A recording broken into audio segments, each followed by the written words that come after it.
Welcome to Lebanon Turf Success Stories.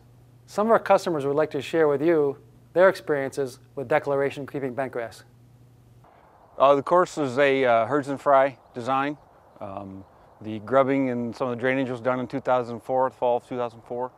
In 2005, we started the major shaping, the irrigation, and the seeding was taking place in August of 2005. And then in 2006, we finished seeding the front 9.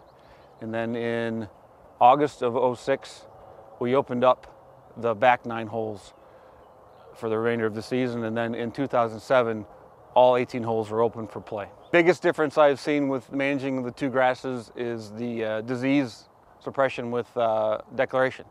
Dollar spot has been a problem in this area, and that is one thing we just do not see with the declaration versus some of the other bents that I've dealt with. Yeah, this is our 5th year with the golf course, and as the grass has matured, I've used less and less fungicides. This past season, I spent $1,500 on my fungicide. And that's not because of budget restraints, it was because of just, there's no need to spray because of the disease suppression with the declaration.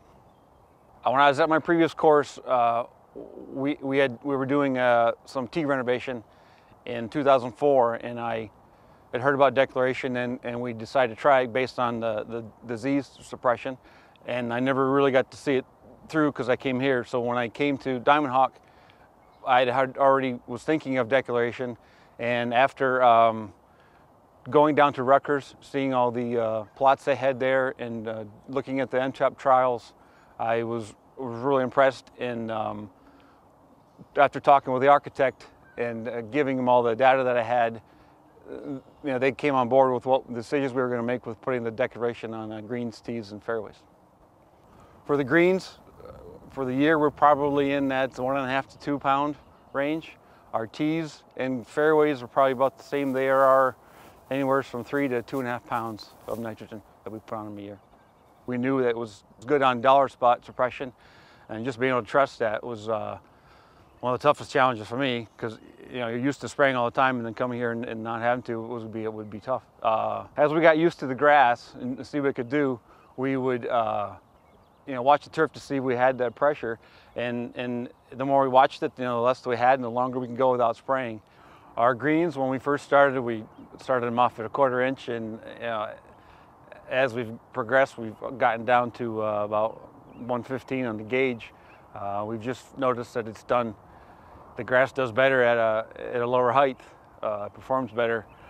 We top dress lightly once a week, and we will verticut them once a week. Our tees, we started those off at 1/2 inch. We are now down to like 385 on the gauge, and those will top dress 3 or 4 times a year, and we verticut them regularly throughout the season. And the fairways, we started 1/2 inch. We are now down to 450, and those we just basically verticut spring and fall. We don't really do any top dressing on those ones. For me, the grass is a very excellent growing grass, very aggressive growing.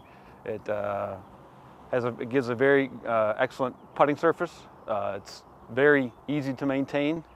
I think the biggest reason is that it allows me to control my cost, mainly through the lack of fungicide use due to the excellent dollar spot suppression that declaration provides. The past 5 years, we've had several phone calls from superintendents looking to try a new bentgrass, and I've just shared with them all the information that I found from after dealing with bentgrass for those 5 years, and I hope that the information I've given them has helped them make a decision on choosing a new bentgrass.